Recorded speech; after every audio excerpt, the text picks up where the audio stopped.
বন্ধুরা, খুব সুন্দর একটি বিষয়ে আলোচনা করব, যে বিষয়টিতে কিন্তু বৈদিক জ্যোতিষ, ভগবদ্গীতা, বেদ, উপনিষদ, পুরাণ এবং আধুনিক বিজ্ঞানের আলোকে একটি খুব সুন্দর সমন্বিত আলোচনা তুলে ধরার চেষ্টা করব। তো মূল বিষয়টা কি? সেটা হচ্ছে নিজের জীবনের লক্ষ্য কিভাবে ঠিক করবেন এবং সেই লক্ষ্যে কিভাবে পৌঁছাবেন।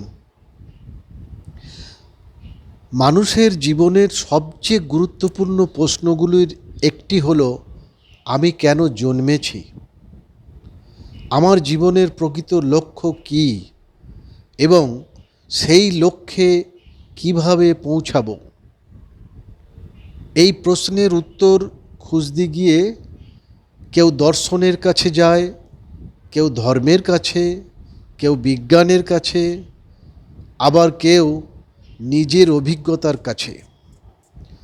ভারতীয় জ্ঞান ঐতিহ্যের সৌন্দর্য হলো, এখানে জীবনের উদ্দেশ্যকে কেবল পার্থিব সাফল্যের মধ্যে সীমাবদ্ধ রাখা হয়নি, বরং আত্মার বিকাশ, সমাজের কল্যাণ এবং ঈশ্বর প্রাপ্তির দিকেও সমান গুরুত্ব দেওয়া হয়েছে।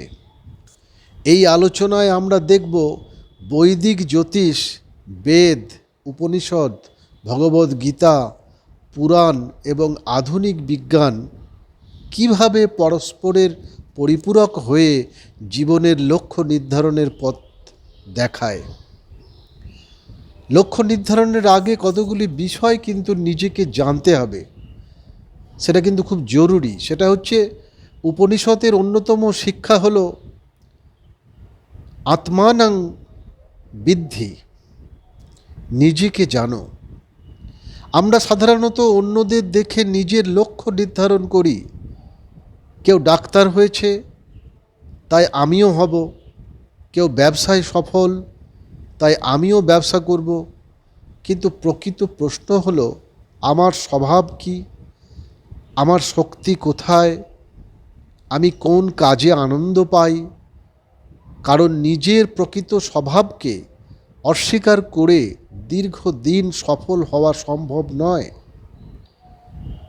বেদের দৃষ্টিতে জীবনের উদ্দেশ্য কি? ঋগ্বেদ মানুষকে কর্মময় জীবনযাপন করতে শিক্ষা দেয়। যজুর্বেদে বলা হয়েছে, কুর্বন্নে বেহ কর্মাণি জিজি বিশেত শতং সমাহ, অর্থাৎ কর্ম করতে করতেই 100 বছর বাঁচার ইচ্ছা করো। এখানে কর্ম বলতে শুধু চাকরি নয়, বরং নিজের কর্তব্যকে নিষ্ঠার সঙ্গে পালন করা। অতএব জীবনের লক্ষ্য এমন হওয়া উচিত যা নিজের উন্নতি ঘটায়, সমাজের উপকার করে, মানবতার কল্যাণে ভূমিকা রাখে, আত্মার বিকাশ ঘটায়। ভগবদ্গীতার আলোকে লক্ষ্য কিভাবে আমরা দেখব? শ্রীকৃষ্ণ অর্জুনকে বলেছিলেন, স্বধর্মে নিধন শ্রেয় পরধর্ম ভয়াবহ, গীতা 3.35। অর্থাৎ নিজের স্বভাবসিদ্ধ কর্তব্য পালন করাই শ্রেয়, অন্যের পথ অনুসরণ বিপজ্জনক। আজকের ভাষায় সফল মানুষকে নকল না করে নিজের প্রকৃত শক্তিকে আবিষ্কার করো। গীতা আরও শেখায়, কর্মণ্যে বাধিকারস্তে মা ফলেষু কদাচন, অর্থাৎ তোমার অধিকার কর্মে, ফলে নয়। এটি লক্ষ্যহীনতা শেখায় না, বরং লক্ষ্য পূরণের পথে মানসিক স্থিরতা শেখায়। বৈদিক জ্যোতিষ কী বলে? বৈদিক জ্যোতিষের উদ্দেশ্য ভাগ্য নির্ধারণ নয়, বরং সম্ভাবনার মানচিত্র তুলে ধরা। একটি জন্মকুণ্ডলিতে দেখা যায় যে লগ্ন মানে হচ্ছে ব্যক্তিত্ব বোঝায়, দশম ভাব হচ্ছে কর্মজীবন বোঝায়, নবম ভাব ধর্ম ও সৌভাগ্য বোঝায়, পঞ্চম ভাব প্রতিভা চন্দ্র মানসিক প্রবণতা বোঝায়, সূর্য আত্মশক্তি বোঝায়, বৃহস্পতি জ্ঞান বোঝায়, শনি অধ্যাবসায় বোঝায়, বুধ বুদ্ধি বোঝায়, মঙ্গল কর্মশক্তি বোঝায়, আর শুক্র বোঝায় সৃজনশীলতা। জ্যোতিষের প্রকৃত ব্যবহার হওয়া উচিত আমি কি হতে পারি এই প্রশ্নের উত্তর খোঁজা। কিন্তু জ্যোতিষ কখনোই মানুষের স্বাধীন ইচ্ছা, শিক্ষা, পরিশ্রম এবং নৈতিক সিদ্ধান্তের বিকল্প নয়। একই ধরনের জ্যোতিষীয় যোগ থাকা দুই ব্যক্তি সম্পূর্ণ ভিন্ন জীবনযাপন করতে পারেন। তাই জ্যোতিষকে সম্ভাবনার নির্দেশক হিসেবে দেখা আর খুবই যুক্তিসঙ্গত। উপনিষদের যেটা শিক্ষা সেটা হচ্ছে উপনিষদ বলে অসীম সম্ভাবনা মানুষের অন্তরেই লুকিয়ে আছে। কঠ উপনিষদে বলা হয়েছে উত্তিষ্ঠত জাগ্রত প্রাপ্য বরান নিবোধত, অর্থাৎ উঠো জাগো, জ্ঞান অর্জন না করা পর্যন্ত থেমো না। এই বাক্যটি আধুনিক ব্যক্তিত্ব বিকাশের অন্যতম শক্তিশালী নীতি হিসেবেও কিন্তু বিবেচিত হতে পারে। পুরাণের শিক্ষা হলো পুরাণের চরিত্রগুলো কেবল গল্প নয়, মানুষের মানসিকতার প্রতীক। শ্রীরামচন্দ্র শেখান নৈতিকতার সঙ্গে লক্ষ্য অর্জন, হনুমান শেখান নিজের শক্তিকে চিনে নেওয়া। জাম্ববান হনুমানকে স্মরণ করিয়ে দিয়েছিলেন তোমার শক্তি তুমি ভুলে গেছ। আজও বহু মানুষ নিজের ক্ষমতা সম্পর্কে অজ্ঞ। অর্জুন শেখান একাগ্রতা, ধ্রুব শেখান অদম্য সংকল্প। আধুনিক বিজ্ঞান কি বলে মানুষের লক্ষ্য নির্ধারণের ক্ষেত্রে? মনোবিজ্ঞান এবং স্নায়ুবিজ্ঞান দেখায় যে মানুষের লক্ষ্য, অভ্যাস ও মনোযোগ পরস্পরের সঙ্গে গভীরভাবে সম্পর্কিত।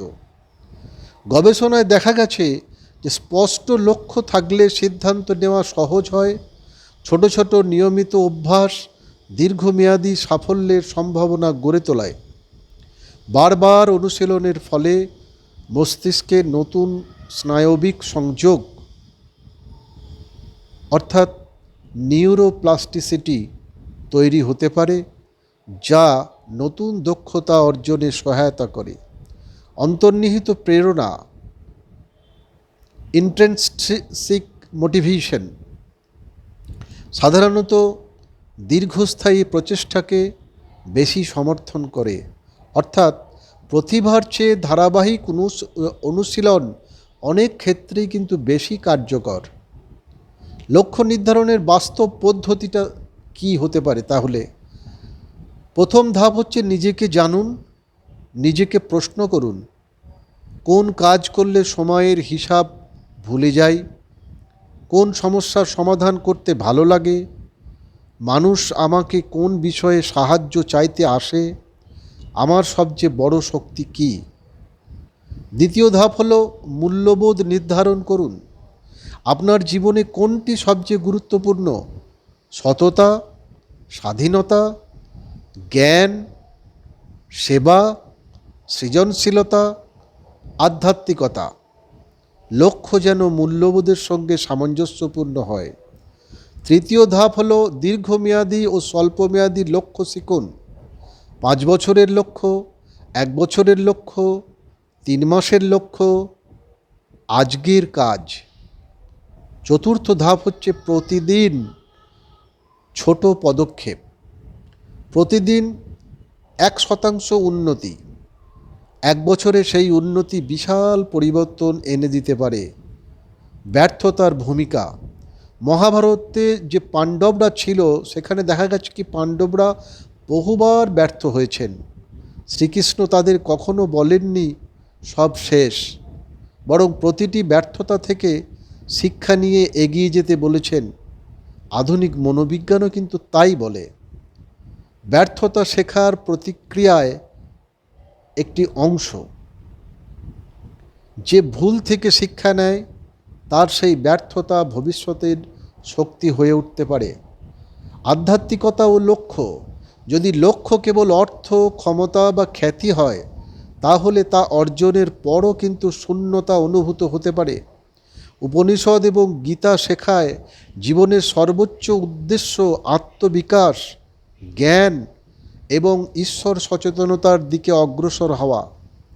পার্থিব সাফল্য এবং আধ্যাত্মিক উন্নতি পরস্পরের বিরোধী নয়।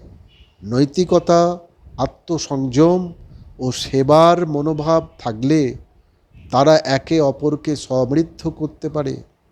সমন্বিত দৃষ্টিভঙ্গি, এই বিভিন্ন উৎস আমাদের ভিন্ন ভিন্ন ভাষায় একটি মিলিত বার্তা দেয়।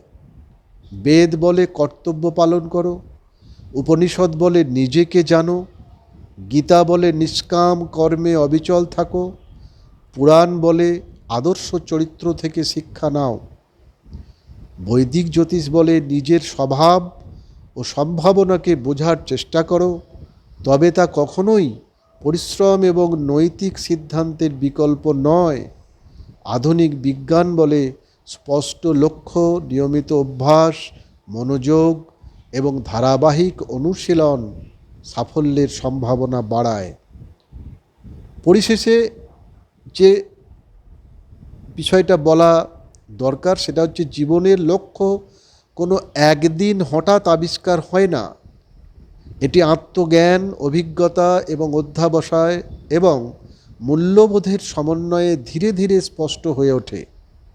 নিজের প্রকৃত স্বভাবকে জানুন, জ্ঞানার্জনে অবিচল থাকুন, নিয়মিত কর্ম করুন এবং ফলের প্রতি অতিরিক্ত আসক্ত না হয়ে উৎকর্ষের পথে এগিয়ে চলুন। যে ব্যক্তি নিজের অন্তর্নিহিত শক্তিকে চিনতে পারে, নৈতিক আদর্শকে ধারণ করে, অধ্যবসায়কে সঙ্গী করে এবং বৃহত্তর কল্যাণের উদ্দেশ্যে জীবন পরিচালনা করে, তার জীবনই প্রকৃত অর্থে সফল ও অর্থবহ হয়ে ওঠে। সেই পথেই ব্যক্তিগত সাফল্য, সামাজিক দায়িত্ব এবং আধ্যাত্মিক বিকাশ এক সূত্রে গাঁথা হয়। তো বন্ধুরা, আজকে এই পর্যন্তই আলোচনা থাকলো। যদি আপনাদের ভালো লাগে অবশ্যই কমেন্ট বক্সে আপনাদের মতামত দেবেন। প্রত্যেকে ভালো থাকবেন, সুস্থ থাকবেন, সুন্দর থাকবেন। ধন্যবাদ।